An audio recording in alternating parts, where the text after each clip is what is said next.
연합뉴스 포토데스크 이희열 기자와 함께 다양한 사진들과 풍성한 뒷얘기 준비했습니다. 이 기자 어서 오세요. 네, 안녕하세요. 네, 벌써 3월 마지막 주말이네요. 네, 아주 완연한 봄 날씨를 지금 자랑하고 있죠. 네, 4월을 맞이할 준비를 하면서 여러 가지 사진들 지금부터 살펴볼까요?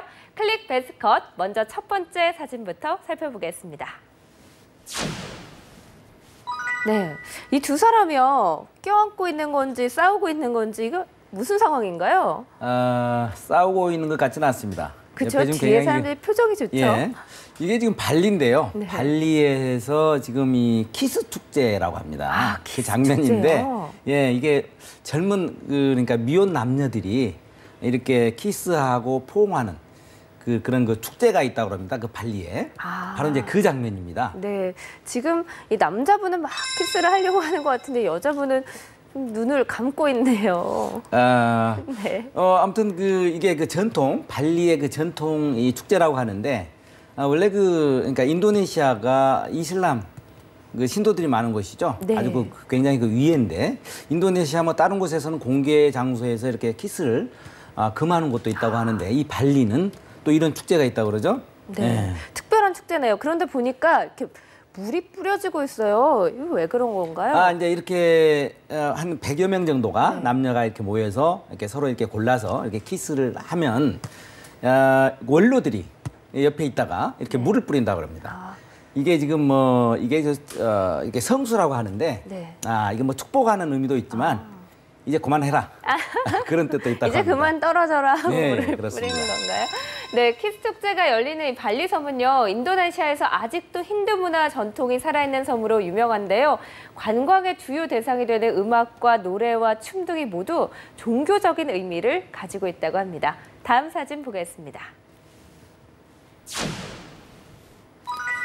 네, 이건 시위 현장인 것 같은데 이렇게 피켓을 보니까 아베 정권 노 이렇게 쓰여 있네요. 네, 일본이군요. 네, 일본 도쿄인데요.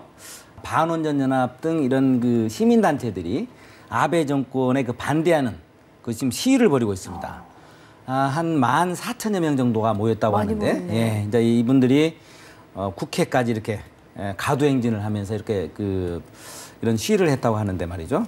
네, 그러니까 아베 정권의 집단 자유권 용인과 원전 재가동 네. 반대하는 그런 시입니다. 네, 그런가 하면 올 여름에 발표될 아베 담화에 식민 지배와 침략에 대한 반성과 사죄라는 표현을 써야 하느냐 이 부분을 놓고 설문조사를 했는데 찬반이 팽팽했다고 해요. 네, 그렇습니다. 언론사에서 여론조사를 했는데 그러니까 찬성, 그러니까 그걸 집어넣어야 된다 아베 담화에. 네.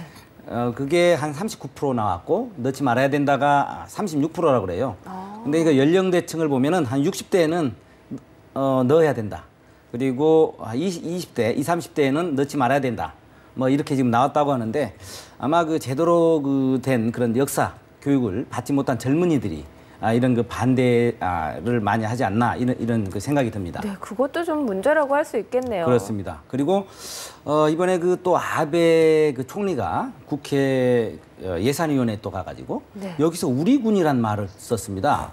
원래 일본은 군이 없지 않습니까? 네, 자위대만 있죠. 그렇습니다. 그런데 또 이제 그런 표현을 써가지고 논란을 또 일으키고 있습니다. 네. 그 자위대라는 것은 그러니까 일본을 지키기 위한 최소한의 실력을 지닌 어떤 그런 조직으로 규정을 하고 있는데 또 군이라는 이런 또 표현을 써서 또 새로운 또 논란을 또 일으키고 있는 거죠. 네, 얼마 전에 메르켈 총리가 방문을 해서 역사인식 바로 해야 된다라고 훈수를 두고 갔는데 아직까지 변화는 없는 것 같네요. 네, 정말 문제입니다. 네. 한편 아베 신조 일부 총리는요, 다음 달 29일 미국 의회에서 상하원 합동연설을 하게 됐는데요. 과연 과거사에 대한 진정한 성찰을 보일 수 있을지 뜨거운 관심사로 떠오르고 있습니다. 다음 사진으로 가보겠습니다. 네, 지금 희미하게 보이는데 싱가포르의 국부 리콴유 전 총리가 타계했죠. 그렇습니다. 지난 23일 날 새벽에 타계를 했는데 싱가포르 국립병원에서 그러니까 지난 5일 내에 입원했다고 합니다. 폐렴으로. 그래서 이제 그동안에 이렇게 중환자실에서 인공호흡기로 계속 연명하다가 이날 이제 그런 타계를 했는데 이제 바로 추모소에 한 그 중년쯤 보이죠? 네. 예, 그 눈물을 닦고 있는 그런 모습입니다. 네. 31년 동안 총리로 재직을 하면서 많은 발전을 일궈냈고 또 싱가포르 사람들의 큰 존경을 받았었죠. 그렇습니다. 그러니까 1959년부터, 그러니까 영국 식민지 시절부터요, 1990년까지 총리직을 갖고 있었죠. 아주 최장수, 세계에서 최장수 총리로 재임을 했는데, 그러니까 그 동남아시아에서 아주 부국으로 이 싱가포르를 만들었다는 그 평가를 받고 있죠. 네. 그런가 하면 우리나라와도 좀 인연이 깊잖아요. 네, 그렇습니다. 지금 총 4번을 방한을 했다고 하는데 그 첫 번째 방한이 박정희 전 대통령의 그 시해 사건이 나던 1979년 10월 26일. 그 일주일 전에 우리 그 한국을 왔습니다. 네. 네, 그때 이제 정상회담을 했는데 박근혜 대통령이 그 당시에 통역을 했다고 합니다. 예, 이제 그런 또 인연도 있죠. 네. 예. 그때 이제 그 박근혜 대통령은 당시 그 퍼스트레이디 역할을 하고 있었죠. 네, 그런가 하면 리콴유 전 총리가 우리나라 정치인들과도 좀 인연이 깊죠. 네, 그렇습니다. 그런데 지금 현재의 싱가포르의 그 총리가 리콴유 전 총리의 아들이죠. 리센룽 총리인데 아주 그 공통점이 많습니다. 이제 박근혜 대통령하고 그러니까 나이도 같습니다. 네. 1952년생. 그리고 대학에서도 전자공학을 또 전공을 했었죠. 네, 그리고 이제 또 그 부친들이 근대화의 그 초석을 다뤘다는 이런 또 평가를 받고요. 네. 네, 그렇습니다. 부자 총리와 부녀 대통령. 그렇죠. 비슷한 점이 그렇습니다. 있네요. 네. 네, 리콴유 전 싱가포르 총리 국장에 각국 지도자들의 조문이 이어질 것이라는 전망이 나오고 있는데요. 박근혜 대통령도 이 국장 참석을 위해서 싱가포르를 방문할 계획입니다. 다음 사진으로 가보겠습니다. 가수 태진아 씨 상당히 억울하다 이런 표정이에요. 울음을 터뜨렸는데요. 네, 그 억대 도박설로 여러 가지 논란에 지금 휩싸여 있는데 기자회견을 했었죠. 그 기자회견장에서 뭔가 역을 했던 모양입니다. 이렇게 우는 그런 그 장면인데, 그러니까 미국에 있는 아마 교민신문이죠. 네. 네, 그 억대 도박설을 이제 보도를 했는데 이제 나와서 이제 그런 해명하는 이제 그런 기자회견을 했었죠. 네. 예. 해명 기자회견을 했는데 시사저널 USA 측에서는 또다시 반박을 했습니다. 공방이 계속되면서 법정으로까지 갈 예정이라고요? 예, 그렇습니다. 이게 변호인 측에서도 이제 우리 한국뿐만 아니라 미국 법원에도 제소하겠다 그런 얘기인데 이날 나와서 했던 그 이야기는 그러니까 미국 여행 가가지고 4차례를 카지노를 들어가서 한 7,000달러를 땄다. 그런 얘기죠. 그러니까 뭐 억대 도박은 아니다. 그런 해명을 했습니다. 네, 가족 여행이었고 또 아들은 안 했다라는 점을 또 강하게 밝히더라고요. 예, 앞으로 이제 이런 사실들은 서로 이제 양측이 서로 이제 주장이 다르는데 아마 법정에서 이게 이제 가려질 것 같습니다. 네, 이날 현장에는요 연예계 인사들도 대거 참석했다고 하는데요. 일각에서는 언론의 취재 경쟁이 지나치게 과열됐다는 쓴소리도 나오고 있습니다. 와, 지금 바다 같은데요. 이 수많은 인파를 좀 보십시오. 네, 아마 이런 그 사진들은 종종 봤을 텐데요. 네. 여기가 지금 진도죠. 진도의 그 현대판 모세의 기적이라고 바다가 해가지고, 열리는. 예, 바다가 그 간만의 차이로 조수의 간만의 차이로 해서 이렇게 지금 이렇게 갈라지는 거죠. 이게 지금 그 거리가 여기까지 가 있어요. 예, 한 2.8km라고 그래요. 네. 그리고 이게 지금 한 40m 정도 그 폭이라고 그러는데 여기를 지금 이제 관광객들이 이렇게 좀 걷고 있는 이런 모습이죠. 네. 예. 평소에는 이게 바다인데 이때 열리면 여기서 지금 여기까지 갈 수가 있다는 그렇습니다. 거죠? 바로 이제 그거죠. 그래서 이번에 이제 이게 신비의 바닷길 이렇게 해서 많이 알려져 있고 이번에도 이제 그 축제가 제 37이라고 그러죠. 오래됐네요. 그렇습니다. 그래서 이게 지금 61만 명 정도가 관광객이 왔다 그래요. 우리나라 사람뿐만 아니라 외국인들도 네, 외국인도 한 많이 8만 명이 넘게 왔다 그러죠. 지난 20일부터 24일까지 축제가 열렸다고 그러죠. 네, 정말 자연의 신비가 아닐 수가 없습니다. 한편 이 신비의 바닷길은요, 1975년에 피에르 랑디 주한 프랑스 대사가 바닷물이 갈라지는 현상을 목격하고 프랑스 신문에 한국판 모세 기적이라고 소개를 하면서 전 세계적으로 알려졌다고 합니다. 다음 사진 보겠습니다. 눈 덮인 산 앞에서 이륙하는 헬기의 모습, 뭔지 모르게 긴박함이 느껴지죠? 네, 여기가 지금 프랑스 남부 그 알프스 지역인데 지금 얼마 전에 독일 저머닝스 에어버스가 알프스 산악 지역에 추락했죠. 네. 네, 그 구조대가 지금 이륙하고 있는 그런 모습입니다. 네. 블랙박스를 수거해서 음성을 분석을 해봤더니 부조종사가 고의로 하강 버튼을 눌렀다, 이런 얘기들이 나오더라고요. 네, 지금 프랑스 측에서 지금 발표하고 있는 게 바로 이제 그런 내용인데, 원래는 스페인의 바르셀로나에서 출발을 해가지고 그러니까 독일 düsseldorf로 향하던 중에 이게 지금 추락을 했는데, 산악지역에 추락을 했는데 이 순환고도를 가다가 38,000피트라고 그러죠. 그건 굉장히 안전한 그 고도라고 하는데, 네. 거기 올라가가지고 1분 뒤에 계속 한 8분 동안 계속해서 급강했다고 그러지 않습니까? 네, 그러다가 이제 이렇게 추락을 했다고 하는데, 네. 아무튼 그 순환고도에서는 그렇게 사고가 많이 나지 않는, 그러니까 한 10% 정도밖에 안 된다고 그래요. 보통 항공기 사고가 한 80%가 이착륙 때 나고. 네. 그런데 이제 이번에 검사를 지금 해보니까 바로 부조종사가 이게 지금 스스로 이걸 네. 지금 몰고 그럼 내려한 걸로, 몰고 지금 추락한 걸로 지금 이런 보도가 지금 나오고 있습니다. 네. 당시에 조종사가 잠깐 자리를 비웠는데 문을 열어주지 않았다고 하더라고요. 그렇습니다. 이게 들어온 것을 막고 계속해서 추락을 한 거죠. 네. 그러니까 이게 지금 그러니까 자살 비행으로 지금 보고 있는 것이죠. 네. 여기가 보시다시피 이렇게 눈 덮인 산악지대입니다. 사고 현장까지 접근하는 것도 쉽지가 그렇습니다. 않을 것 이게 같아요. 워낙 외진 곳이고 해서 뭐 차량이라든가 도보로도 못 간다고 그러죠. 오로지 이 헬리콥터만 그쪽으로 접근이 가능하다고 합니다. 그래서 이번에 이 헬기로 그런 잔해라든가 이런 걸 지금 수습하고 있는 것 같습니다. 네, 아직 더 규명을 해봐야겠지만 150명이나 사망자를 낸 사고라서 더욱더 안타깝습니다. 그렇습니다. 그 승객들과 승무원 150명이었죠. 예, 굉장히 안타까운 사고였습니다. 네.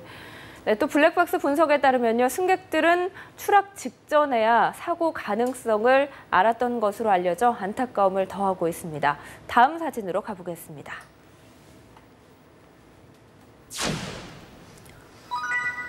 네, 이 사진은요, 그냥 마음이 찡해져서 네, 지난 26일 날 예. 국립대전현충원에서 천안함 피격 5주기 기념식이 있었죠. 이제 바로 거기에 보면은 김동진 당시 하사의 네. 부모님이 어머니가 여기 묘비에 얼굴을 대고 이렇게 지금 눈물을 흘리고 있는 이런 모습이죠. 네. 예. 5년이 지났지만 또 얼마나 보고 싶을까요? 예, 모정은 그대로입니다. 없지 않겠습니까? 예, 이날 10시에 추모식이 열렸는데 박근혜 대통령을 비롯해서 또 유가족 그리고 각 부처 장관 또 이런 일반인들까지 한 5천여 명 정도가 여기에 참석을 했다고 합니다. 네. 뿐만 아니라 전국 곳곳에서 추모 행사가 이어졌고요. 추모 열기도 뜨거웠다고 해요. 그렇습니다. 네. 그리고 그 장소에 이곳에 전국에서 많이들 와가지고 이게 그런 추모를 했다고 하는데, 그날 오후에는 이명박 대통령도 네. 이곳에 묘역을 방문해서 헌화하고 묵념을 했다고 합니다. 네. 네. 5년이 지났지만 우리가 잊을 수도 없고 또 잊어서도 안 되겠습니다. 네. 네. 관련 규정에 따라서 이번 행사가 정부 차원에서 기념하는 마지막 추모식이라고 하는데요. 내년부터는 일반 위령제로 전환이 돼서 진행될 예정이라고 합니다. 다음 사진 보겠습니다.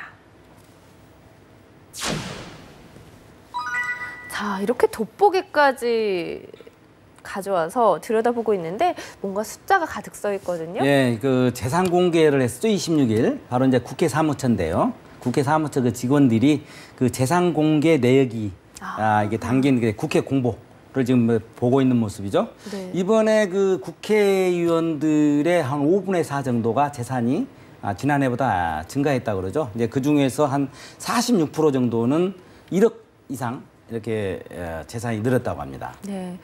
굉장히 구체적으로 내용이 나오는 것 같은데요. 지금 서민들은 경제가 힘들어서 허리띠를 졸라매고 있는데 어떻게 재산이 이렇게 늘렸나 그 비결이 궁금해지기도 하거든요.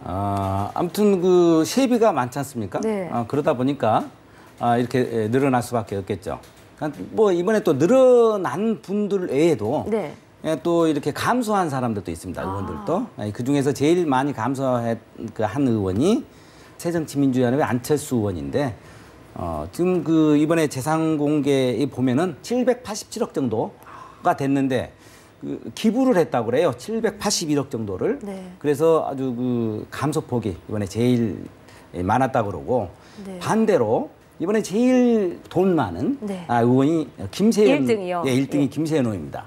1,442억 원을 신고를 했는데 특히 지난해 그 자신이 보유하고 있는 주식 그 가격이 이제 높아져 가지고 지난해만 해도 한 457억 9천만 원이 늘었다고 합니다. 재산이. 네. 대단하죠? 네, 그러네요. 주식 평가액에 따라서 재산 변동폭이 상당히 있군요. 그렇습니다. 네. 한편 국회의원 10명 중에 4명 가까이가요. 부모나 자식 등 직계 존비 속의 재산 내역 고지를 거부한 것으로 나타났습니다. 현행 공직자윤리법에 따르면요. 직계 존비 속의 경우에 독립생계를 유지하거나 또 타인이 부양할 경우에 공개하지 않아도 된다라는 규정이 있다고 하네요. 다음 사진 보겠습니다. 와, 여기 뒤에 트랜스포머의 로봇들이 그대로 여기로 옮겨진 것 같아요. 굉장히 큰 로봇이죠. 트랜스포머에 나오는 그 주인공. 여기가 지금 그 중국입니다.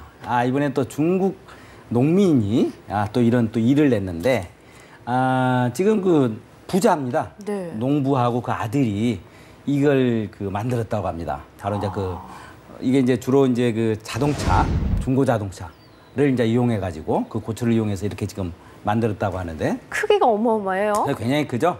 그러니까 뭐 그동안에 우리 그 클릭 베스트컷에서도 그 농부들의 활약을 보여줬었죠. 네, 못하는 게 없는 것 그렇습니다. 같아요. 뭐 잠수함도 만들고 자동차도 만들고 말이죠. 이번에는 이런 로봇을 만들었습니다.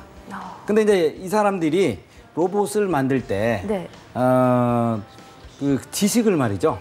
바로 이제 그 인터넷에서 이제 검색을 해서 이렇게 지금 만들었다고 그러죠. 네. 근데 인터넷 검색만으로 이게 이렇게 만들어질 수 있는 건가요? 너무 신기하네요. 아무튼 대단합니다. 아무튼 그 중국 농부들은 그 천재성이 있는 것 같습니다. 그러네요. 예. 그래가지고 아무튼 이번에 이걸 만들어가지고 뭐 첫 번째 만들 때는 하나 만드는데 3년이 걸렸다 그러죠. 그런데 이제 요즘은 이제 자주 만드는 모양이죠. 그래서 1년에 한 16만 달러 정도를 번다고 합니다. 이거 만들어가지고. 그렇습니다. 그렇군요. 참 재밌는 이게 로봇 같습니다. 네, 이 앞에서 포즈를 취한 아버지와 아들이죠. 예, 재밌죠? 네. 중국 농부들의 이런 기발한 발상에 놀라움과 함께 한편으로는 탄성까지 절로 나오는데요. 과연 다음에는 어떤 작품으로 우리를 놀라게 할지 벌써부터 궁금해지기도 하네요. 다음 사진으로 가보겠습니다. 네, 마크 리퍼트 주한 미국 대사, 지금 다친 왼쪽 팔 마치 로봇손 같기도 해요. 의자를 뜯고 있는 건가요? 청와대인데요. 지금 청와대에 지금 박근혜 대통령한테 이게 의자를 빼주는 그런 모습이죠. 예, 역시 그 다친 모습은 그대로 보이고. 네. 이날 26일인데요. 이날 그 마틴 댐프시 미 합참의장을 접견하는 자리에 이제 같이 참석을 했습니다. 이제 바로 이제 그때 그 사진인데요. 네. 지난번에 박근혜 대통령이 그 피습당에서 그 세브란스 병원에 있을 때 네. 병문안을 갔었죠. 네. 그 이후에 지금 17일 만에 지금 서로 지금 재입니다. 네. 아직도 좀 팔이 불편해 보이긴 하지만 이렇게 손수 의자까지 빼주고 박근혜 대통령도 괜찮냐고 또 물어봤다고 하더라고요. 네, 그렇습니다. 이 뭐 얼굴 그때 여기에 지금 그 수술 자국 또 보면서 괜찮냐고 또 묻고 또 뭐 손을 툭툭 치기도 했다고 그래요. 네. 그러면서 아주 굉장히 그 친밀함을 과시했다고 그러는데 이날은 훈장을 주는 자리였습니다. 그러니까 그 댐프시 의장에 대해서 그런데 굉장히 그 환담을 할 때도 바로 리퍼트 대사를 옆에 안고 이래서 그 취재진들이 눈여겨봤다고 하는데 네. 굉장히 그 친밀하게 그런 그 분위기였다고 합니다. 네. 친밀한 분위기. 사실 이날 그러면은 훈장을 받는 댐프시 합참 의장이 주인공인데 약간 주객이 전도된 것 같기도 하네요. 그런 것 같기도 합니다. 아무튼 이날 그러니까 이 대사 부부 그리고 그 댐프시 합참의장 부부도 같이 이 자리에 참석을 했다고 그러죠. 네. 그리고 또 이날 그 훈장이 이제 보국 훈장 그 통일장을 수여를 했는데 말이죠. 이 자리에서 그 박 대통령이 전쟁에서 그 싸워서 승리하는 것보다 억제를 통한 그런 그 부전승이 최고의 승리다. 이런 말을 했다고 합니다. 네. 한편 청와대는요. 댐프시 의장은 2011년 9월 취임 이래 북한의 도발을 억제하고 한미 연합 방위 태세 유지에 크게 기여하는 등 한반도 평화와 안정을 수호하고 한미 동맹의 발전에 헌신한 공로를 인정받아서 이번 방한을 계기로 정부 훈장을 수여하게 됐다라고 밝혔습니다. 자, 여기까지 오늘 저희가 준비한 사진 모두 살펴봤습니다.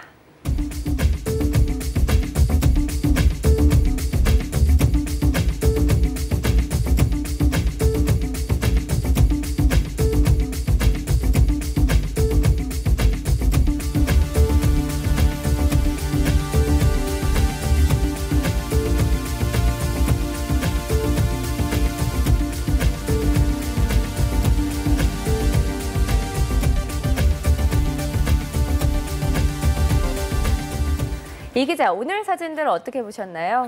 천안함 유족의 그 슬픈 모습을 아까 봤는데요. 이러한 비극을 더 이상 막기 위해서라도 통일은 빨리 이루어졌으면 합니다. 네, 지난해 경기 불황 속에서도 우리나라 고위공직자 10명 중에 7명이 재산을 늘린 것으로 나타났습니다.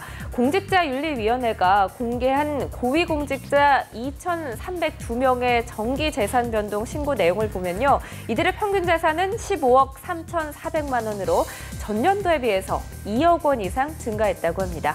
클릭 베스트컷 여기서 마칩니다. 시청해주신 여러분 고맙습니다.